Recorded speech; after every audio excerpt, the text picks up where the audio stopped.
If the NHL gave out an award for the most disappointing team this season, we'd have a race for the ages. Since the league doesn't recognize this as an award, I will. So let's begin.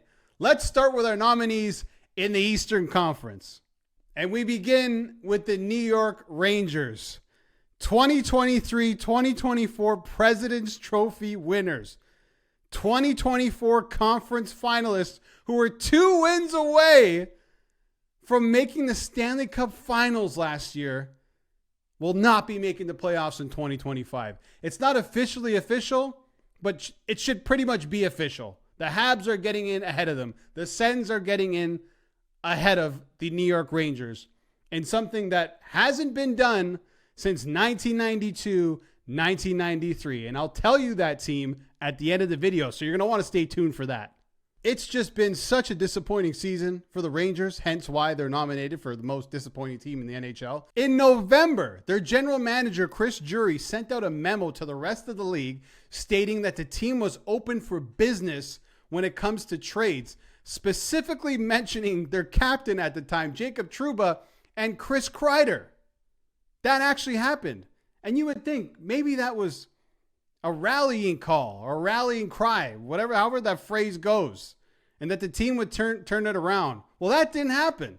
They ended up losing 3 in a row, and Jacob Trouba eventually got traded in December to the Anaheim Ducks. It's just been such a bizarre season for the Rangers, who really never got going from the beginning.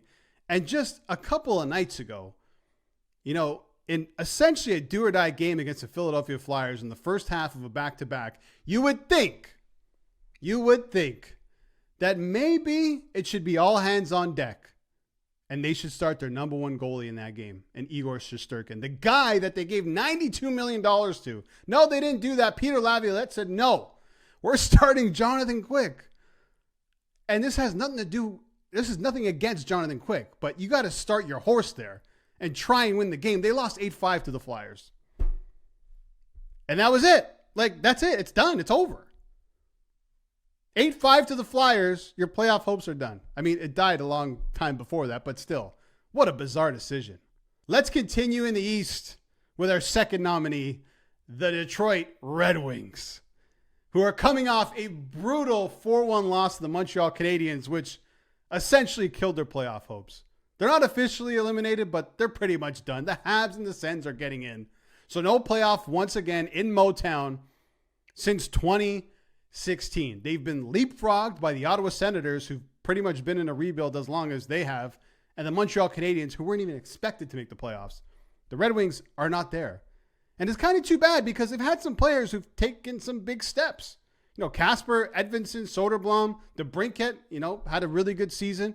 Unfortunately, free agent signing Vlad Tarasenko hasn't really worked out. His father tragically passes away before the season starts. You have to think that weighed on him. Never really got going. They don't have a star. They're getting some of the worst goaltending in the league. Not good, Detroit. I mean, this is not all on Yzerman, but a lot of it is. Is he going to lose his job?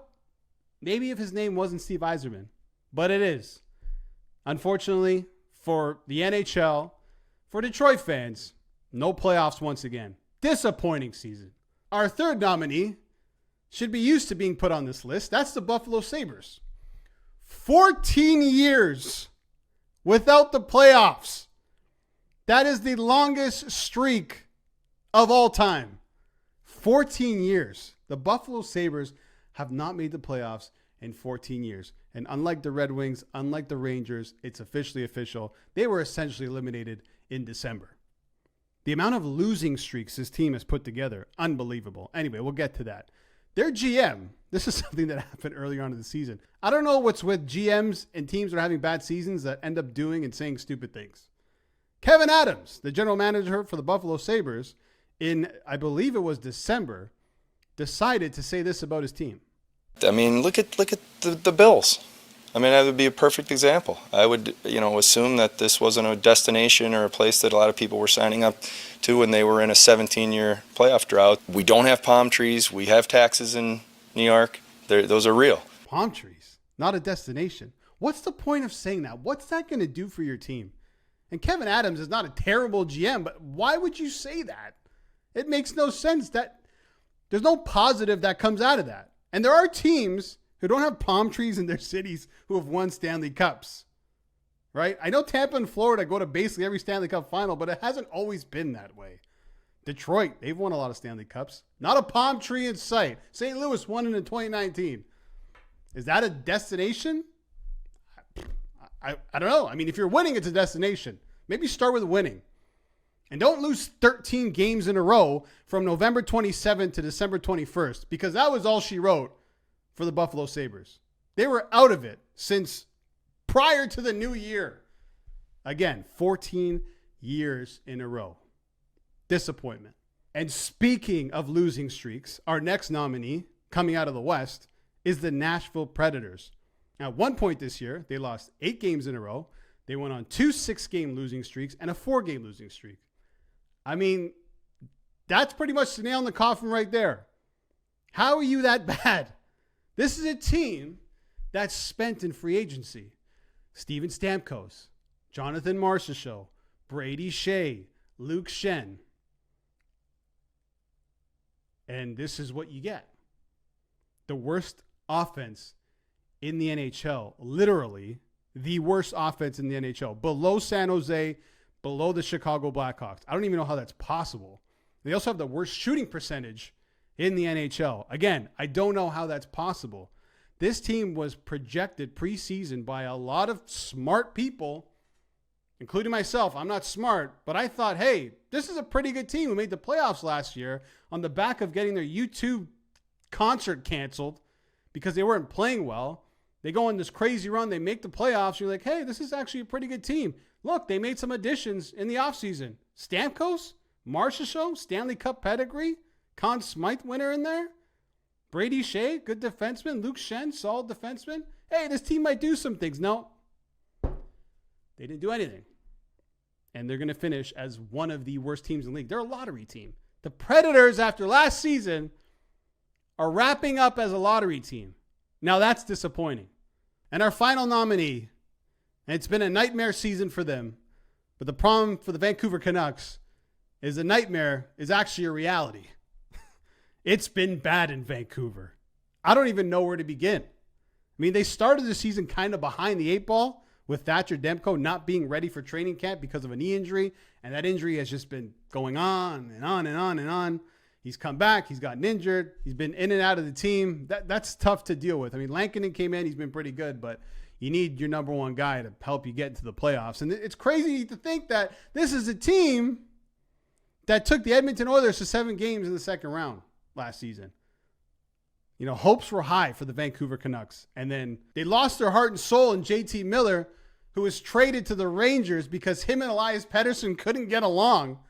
And that saga just went on and on and on. Everyone's trying to figure out what's going on. Who's going to get traded? Are they going to figure this thing out? But they didn't figure it out. They got rid of JT Miller and kept Elias Pettersson, the guy they gave this massive ticket to. And he hasn't improved. He's probably gotten worse since JT Miller left, and he's been injured. Their coach's contract is expiring. Rick Tocchet might walk away. He's delayed contract talks because he needs to think about what he needs to do. Am I staying with this team that could be a disaster again next season, or am I walking away? And what happens with Elias Pettersson? There's rumors swirling around. This guy might get traded. So you lose your coach potentially. You lose your heart and soul in JT Miller. Pettersson might be gone. Brock Besser's a free agent and just came out and said, yeah, I'm probably gone too, unfortunately. What's going on here? So if the Canucks end up going scorched earth and try and rebuild, or the new retool on the fly, which is not as easy to do as the Washington Capitals are making it seem. If they have to go scorched earth and rebuild this thing, what does Quinn Hughes do? What if Quinn Hughes is like, dude, am I going to stay here? I'm one of the best defensemen in the NHL. This team is nothing without me. And I'm not going to have any help if I stay here any longer, if all these things happen. So I feel for Canucks fans. I really do. But this is crazy. One of the most disappointing seasons I can remember. But not the most disappointing season. That honor goes to one team. And one team only. And the winner for most disappointing team in the NHL in the 2024-2025 season is the New York Rangers. It has to be, dude. They won the President's Trophy last year and missing the playoffs this year. Do you know how hard that is to do? That's only happened one time in NHL history. Like I mentioned earlier on in the video, it happened in 1992, 1993.